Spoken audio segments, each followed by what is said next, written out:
What's up, guys, and welcome back to the channel. This is yours truly, Captain Balbo, and today I've got a super exciting announcement for this week's video.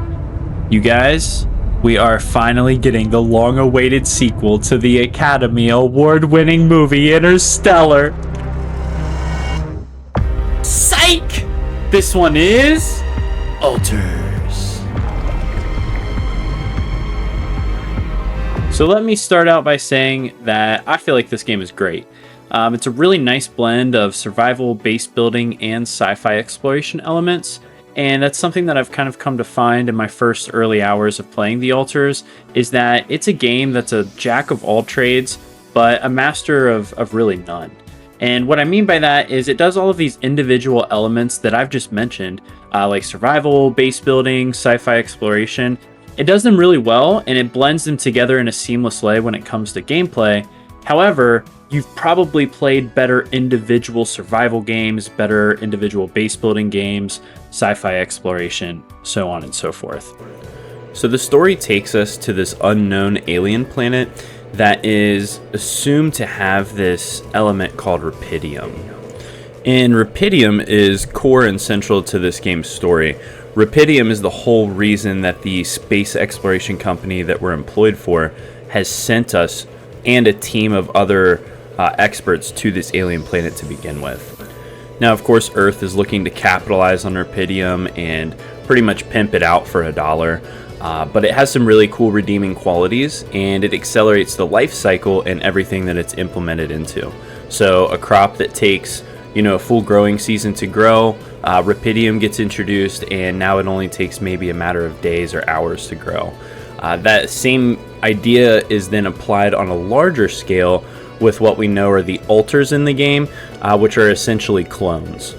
And the cloning process in this game is what I think I found to be most interesting initially, and that's because these aren't just replicas of yourself that you're creating, right? These alters or these clones.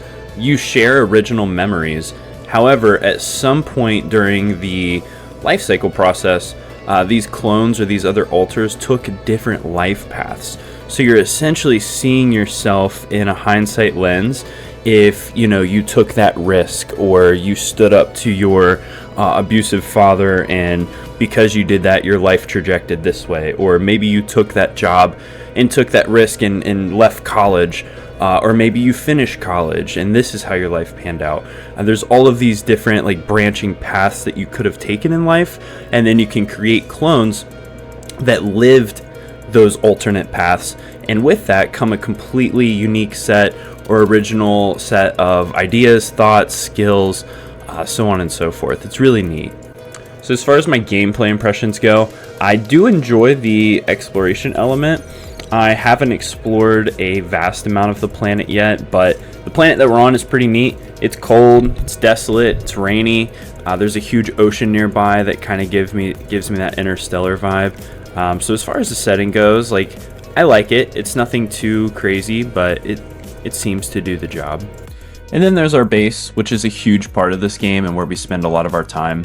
Our base is essentially a gigantic hamster wheel, and as far as what makes up that hamster wheel, I only want to make this comparison one time because I don't think these two games have a lot in common at all. But it gives me heavy Fallout Shelter vibes, if anybody remembers playing that, or maybe you still do. And the only reason I say that is because within our base or our hamster wheel, we have to place departments in the way of compartments. So for instance, you'll need to place a workshop in order to craft different items. And to place that, it'll be a preset compartment that you fit within your little hamster wheel. So in the beginning, you start very basic with just the essential compartments. And then as you progress and play the game more and more, and you start creating more alters, you end up unlocking additional sections and departments that all are unique, all have their own set of skills behind them.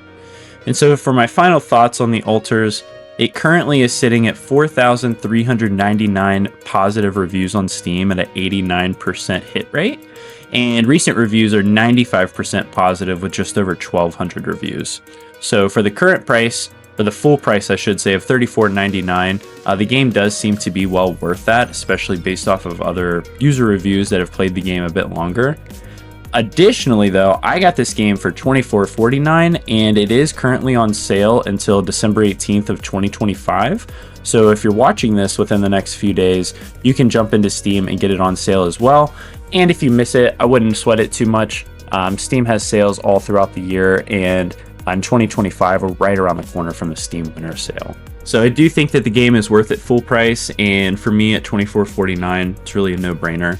I only expect this game to get better as I keep playing it. So some of the pros: it has a unique concept. I have been hard pressed to find another space exploration, base building, survival, resource management kind of game that plays the way this one does. So it certainly has a unique concept. The story is pretty engaging too. The whole spin on the altars not just being one-to-one replica clones of you, but instead having like these branching alternate paths, I think is really neat. And as I've mentioned several times, it does a really good job of blending multiple genres. Now for my cons, I did do a little bit of research since I'm still in Act 1, just to see what some other users were saying about the game from like a negative or a con standpoint. And one central theme I found was that some folks really seem to own in on like the management aspect of the game, either classifying it as too simple or too complex. And for me, within Act 1 anyway, the game, as far as management is concerned, seems to be pretty well balanced. You are unlocking something new pretty often, which I feel is giving you a sense of progression. And there's not a whole lot of resources to manage like some of your other resource management games. But that comes back to what I talked about earlier. If you strip one of the genres out of this genre blend and then go and compare it to a Titan from that genre, the Titan is probably going to outperform in that single aspect. But this game is unique in the fact that it blends multiple genres. So that's not so much of a con to me. The one con I would say is that the controls can feel a little clunky at times, especially with movement. It's not quite on the same level as like a AAA level of polish. And so as long as you kind of understand that going into it, I don't think that that's going to be a huge problem for anybody. It's not like the most clunky or janky game I've ever played, not even close to that. I would just say that the controls are a little clunky to get used to. So let me know your thoughts on this one, guys. I'm really excited to get back into it and continue playing the game, see where the story goes, and see how everything kind of evolves and fleshes out. But as always, thank you guys for hanging out with me today while I share my first thoughts on this new exciting game called The Altars. In the comments, feel free to let me know what other games like The Altars that you guys have maybe played. Maybe give me some recommendations for games that have similar vibes, especially because I've been so hard pressed to find games like The Altars. I really feel like I found a gem here for myself. So give me some recommendations down in the comments.